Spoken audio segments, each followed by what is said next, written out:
Hello again, everybody. It is Tuesday, July 21st, and I finally got round to doing another part of my little blog. Sorry for the delay, but I've been pretty busy. I'm about to start a new job, so I've been frantically preparing for that. So I just wanted to say as well, before I started, thank you everybody who's commented on the first blog. I wasn't expecting such a response. I had several comments within 12 hours of me putting the video up, so thank you very much for all the comments. It's been lovely to have your feedback. Most of the comments, I'm pleased to say, have been very supportive, so thank you for that. So today I just wanted to talk a little bit about what being an atheist is to me personally. I mean, I'm pretty sure lots of other atheists would have differing definitions, slightly differing definitions, or maybe even greatly. The only thing that I think universally binds together all atheists is a lack of belief in a supernatural higher power. That is pretty much the crux of it. That's all it means in general. And then there are probably greater meanings tied into that by most, if not all, atheists. Although I don't really think these things are connected directly to being an atheist, as that is all being atheist means, just a lack of belief in a supernatural higher power. To me, personally, and this is just personally speaking, it's not just a lack of belief in the simplest sense. It's not just, well, I don't believe, therefore, whatever. It's actually based on, for me, being raised Church of England. I did have a religious education. I went to a Church of England junior school.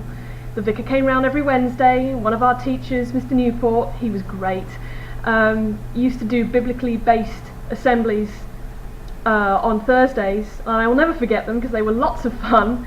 And I mean, we had prayers every day, we had hymn singing every day, and even my supposedly secular secondary school, because there's no separation of church and state in England as there is in the US, we still sung hymns, we still said prayers in school assembly, even though our school was supposedly secular.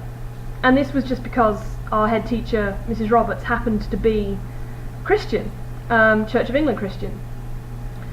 So I did, believe, I suppose, by default, because of my education, when I was a child. And through my teens as well, I explored Christianity. I did Bible study, and I just never felt comfortable with it. There never seemed to be enough evidence. I've always been one of these why people.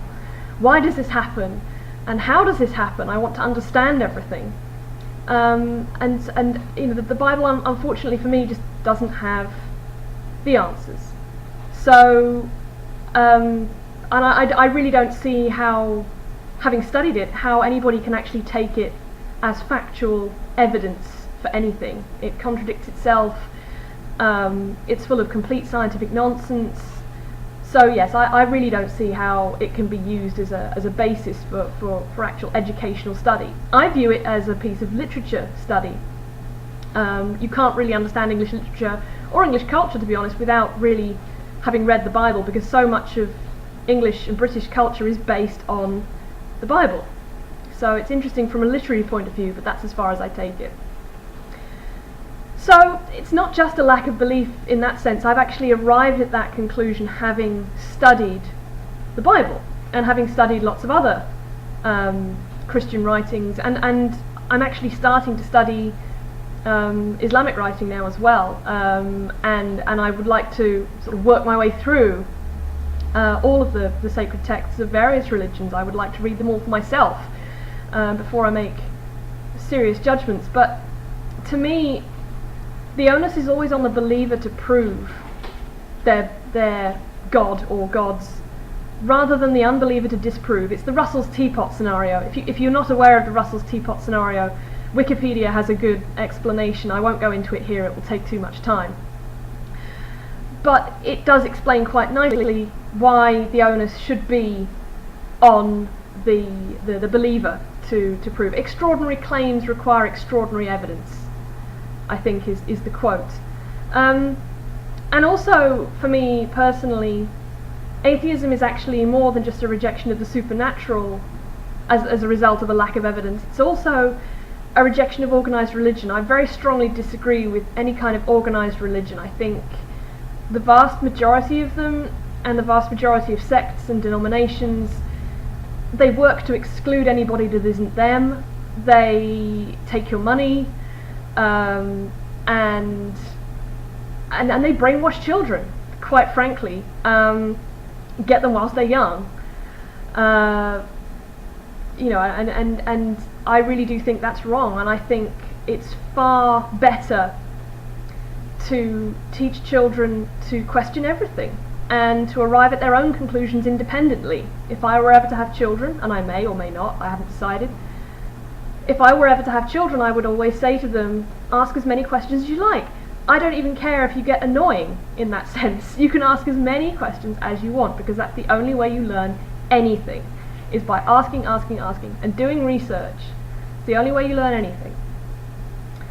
So, for me, that naturally leads on to what I feel is a pretty obvious tie-in to atheism. It's not atheism, you don't have to think this to be an atheist. But to me, the two do go hand in hand, personally. Is that I don't believe in the scientific method. I hate to use the word believe, because believe implies a leap of faith. No, I believe, in the loosest possible sense of the word, in the scientific method as a way of investigating the world, because it's objective and it tests hypotheses. It tries to knock things down rather than build them up. The longer something can stand up to scrutiny, the more likely it is to be true. The opposite, I find, is the case with religion. People take a holy book and say, well, this is gospel, pardon the pun, and you're not allowed to question it. And that, to me, is not a particularly good way of looking at the world. Believing something just because you've been told it's true isn't, I mean, that's kind of limiting yourself. You're not finding out the answers then. You're saying, well, God did it, and that's the end of it. So I'm not going to question this any further. And we're missing out on so much. If God did do it, why aren't we trying to prove that? I think that would be surely something that the believers would love to prove, is that God did it. And I think the fact that science is consistently proving otherwise is the reason why religious people are so afraid a lot of the time of scientific progress, because it does consistently seem to disprove what is written in holy texts. And obviously I'm referring mostly to the Bible, as this is the one I've studied. And so that's pretty much it, really. I just wanted to sort of clarify my position on things, why I feel the way I feel. And if anybody does have any questions, as always, please feel free to submit them, and I will do my best to answer.